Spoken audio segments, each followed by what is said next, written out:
اللہ تعالیٰ انبیاء علیہم السلام کو اختیار دیتے ہیں کہ وہ دنیا کی زندگی اختیار کر لیں یا آخرت کی زندگی اختیار کر لیں۔ اللہ تعالیٰ نے فرشتے کو بھیجا حضرت موسیٰ علیہ السلام کے پاس کہ جاؤ ان کی روح قبض کرو۔ فرشتہ آیا اور کہا میں آپ کی روح قبض کرنے آیا ہوں۔ حضرت موسیٰ علیہ السلام نے تھپڑ لگایا اور فرشتے کی آنکھ کا ڈیلا جو نکل گیا۔ تو فرشتے نے جا کے اللہ تعالیٰ کو بتایا کہ آپ کے نبی نے اس طرح کیا ہے۔ تو اللہ تعالیٰ نے فرشتے کو پیغام دے کر بھیجا کہ موسیٰ علیہ السلام سے کہیں کہ وہ بچڑے کے کمر پر ہاتھ رکھیں، جتنے ہاتھ کے نیچے بال آئیں گے اتنے سال اور زندہ رہیں۔ تو موسیٰ علیہ السلام نے پوچھا کہ اس کے بعد کیا ہوگا؟ کہا اس کے بعد بھی موت ہے۔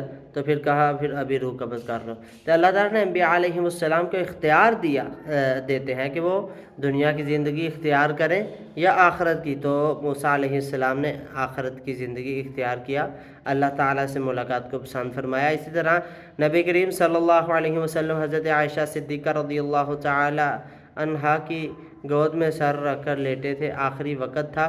تو آپ علیہ السلام کی زبان سے جو الفاظ نکلے تھے اللہم بالرفیق الاعلیٰ، تو آپ علیہ السلام نے آخری وقت میں یہ الفاظ اپنی زبان سے نکالے اور اللہ تعالیٰ کی ملاقات کو پسند فرمایا۔ نبی کریم صلی اللہ علیہ وسلم کو بھی اختیار دیا گیا تھا کہ وہ دنیا کی زندگی کو پسند کریں یا آخرت کی۔ تو آپ علیہ السلام نے اللہ تعالیٰ کی ملاقات کو پسند فرمایا اور آخرت کی زندگی کو پسند فرمایا۔